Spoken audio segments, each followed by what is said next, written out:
औज़ुबिल्लाहिमिनश्शैतानिर्रजीम बिस्मिल्लाहिर्रहमानिर्रहीम। आज हम first year mathematics exercise 4.2 question 13 से 24 तक अभी हम देखते हैं। देखें क्वेश्चन नंबर 13 जो है ये दिया हुआ है।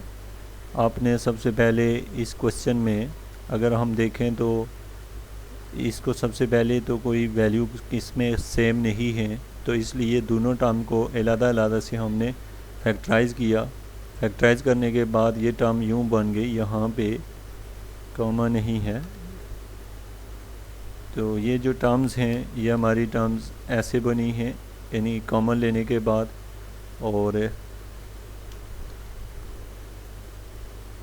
ये फैक्टराइज़ होके ये वैल्यू आ गई। अब जब फैक्टराइज़ करने के बाद ये रिज़ल्ट आया तो -3 को हमने 9 के साथ लिख लिया और -7 को 5 के साथ, इसलिए यहाँ से हमारे पास जो रिज़ल्ट आया ये थोड़ा सा टेक्निकल प्रॉब्लम है।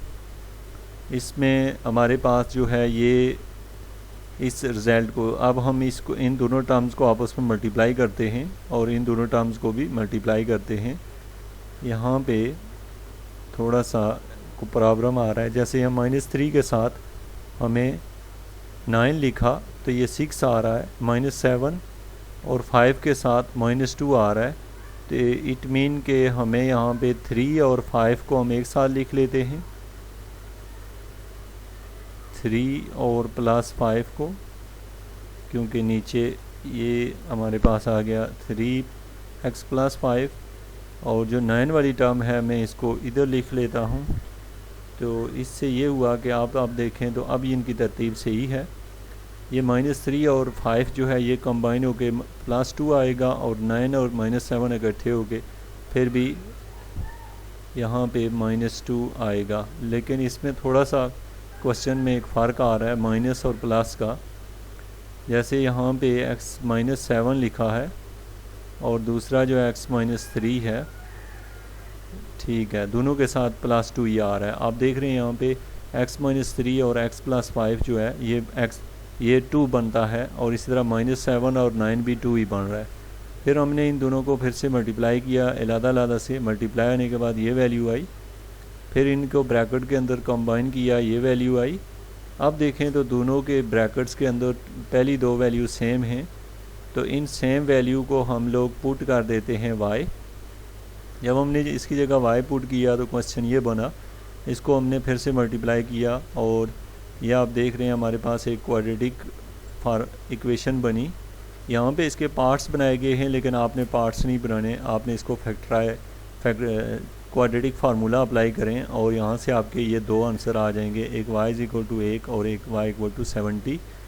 अब आप दोबारा से x की वही वैल्यू रख दें और क्वाड्रेटिक फार्मूले का यूज़ करें, और आपके पास जो रिज़ल्ट आएगा एक ये है और दूसरा ये है। इसको आपने सॉल्यूशन सेट में लिखना है। ये जो रिज़ल्ट है, एक 2 है, एक -4, ये पहले निकला हुआ है, ये देखें, एक 2 है और -4 ये, और बाकी जो है ना इसका एक रिज़ल्ट जो है वो ये आ रहा है। तो इनको हमने यहाँ पे लिख लिया। ये है आपका सॉल्यूशन सेट।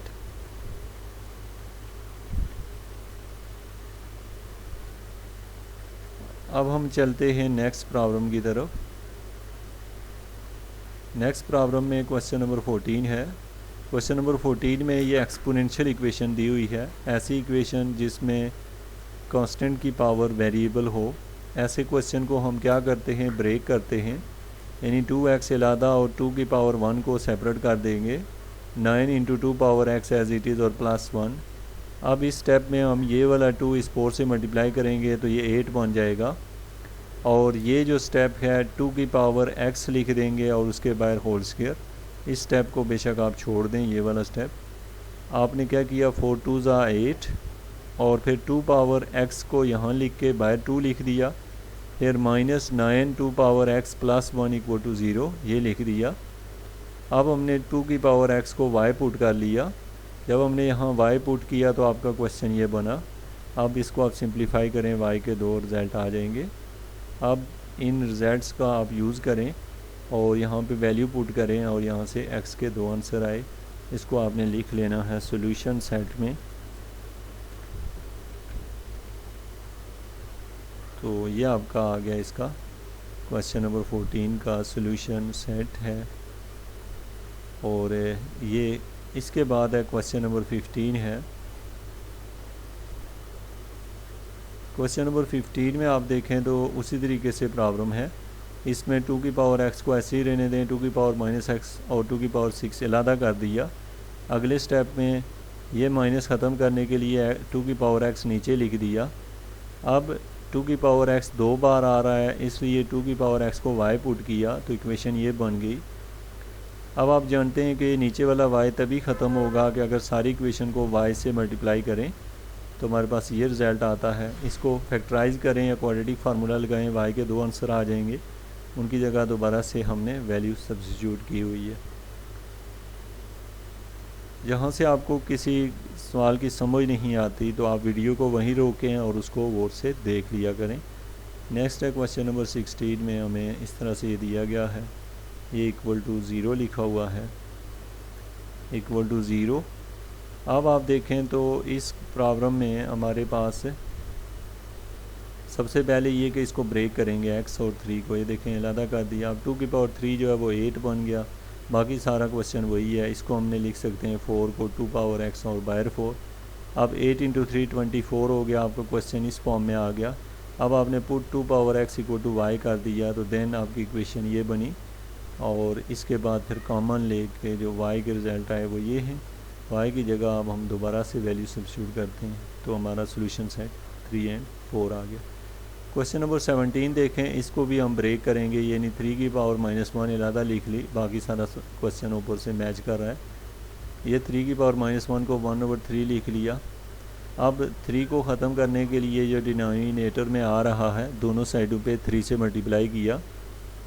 तो उसके बाद हमने यहाँ पे ये वैल्यू आ गई, इसके फैक्टराइज़ किया हुआ है, लेकिन आपसे अगर फैक्टराइज़ नहीं हो रहा तो आप क्वाड्रेटिक फार्मूले का यूज़ करें और y के 2 आंसर आ जाएंगे।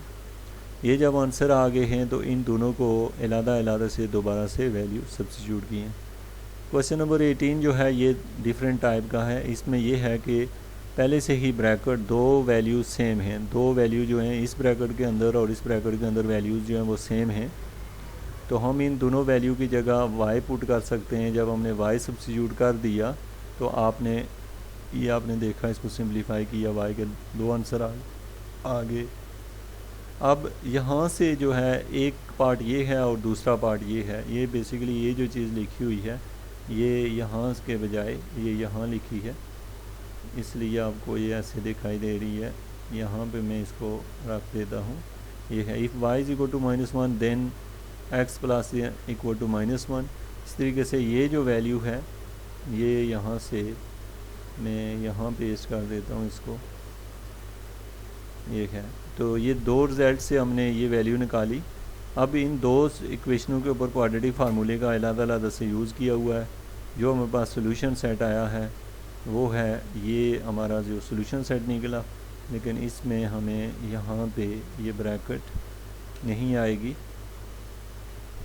ये हमारी ब्रैकेट जो है ये चूँकि ब्रैकेट के अंदर जो वैल्यू लिखी गई है मैं इसको उठाता हूँ। आपका जो सोल्यूशन सेट है वो ये है, यहाँ पे आपने ये लिखनी थी इस तरीके से और बाहर लिखेंगे हम लोग सोल्यूशन सेट। तो ये है solution set equal to this one. Next है हमारे पास क्वेश्चन नंबर 19। क्वेश्चन नंबर 19 को आप अगर गौर से देखें तो x पावर 4 यहाँ भी है और यहाँ पे बाई मिस्टेक यहाँ पे भी x पावर 4 ही है, ये यहाँ पे भी x पावर 4 है। अब हम यहाँ पे ये भी x पावर 4 है, यहाँ भी x पावर 4 है, तो इसको हम यहाँ पे लिख सकते हैं। इसको हम यहाँ से मैं दोबारा से इसको चेंज कर देता हूँ। इसको मैं ब्रैक ऐसे लिख सकता हूँ। x4 को लिखा जा सकता है, ये डालना है और इसके बाहर में स्क्वायर डाल देता हूँ और ये जो वैल्यू है यहाँ से मैं ले लेता हूँ ये यहाँ आ जाएगी और यहाँ पे 2 आ जाएगा। इसी तरीके से ये स्टेप पहले से जो है वो सही नहीं लिखा हुआ, इसलिए मैं इसको लिख रहा हूँ।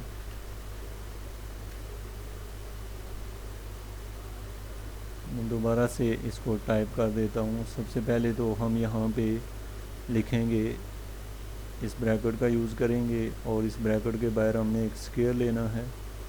मैं यहाँ पे स्क्वायर यूज़ कर लेता हूँ। यहाँ ब्रैकेट के अंदर मुझे रखना है एक्स स्क्वायर और बाहर एक 2 रख लिया। सेम यही प्रोसीजर हम यहाँ भी करेंगे, लेकिन अब इसमें इस सारी जो ब्रैकेट के बाहर है, जैसे कि यहाँ हमें एक ब्रैकेट चाहिए और उसके बाहर एक पावर चाहिए। अभी आप इसको देखेंगे कि हम लिखना क्या चाह रहे हैं। तो स्टूडेंट आपने इसको इस तरीके से लिखना है, जो कि पहले जो है वो ठीक नहीं लिखा हुआ था। तो ये आपके पास है, देखें तो हमने क्या किया, ये जो x4 है इसको यूँ लिख लिया और 1/x4 को यूँ लिख लिया, और जो ये x है इसको ये लिखा है और प्लस 1/x इसके साथ और -4 जो है लास्ट पे लिख दिया इक्वल टू 0। अब हम यहाँ पे ये है कि हम फार्मूला बनाना चाहते हैं, लेकिन फार्मूला बनाने के लिए यहाँ पे हम पुट करते हैं। इसको मैं डिफरेंट वे से कर देता हूँ। आप ये वाला जो स्टेप है ये हम बाद में करेंगे। मैं यहाँ पे लिख देता हूँ। यहाँ पे हम इसको अगर यूँ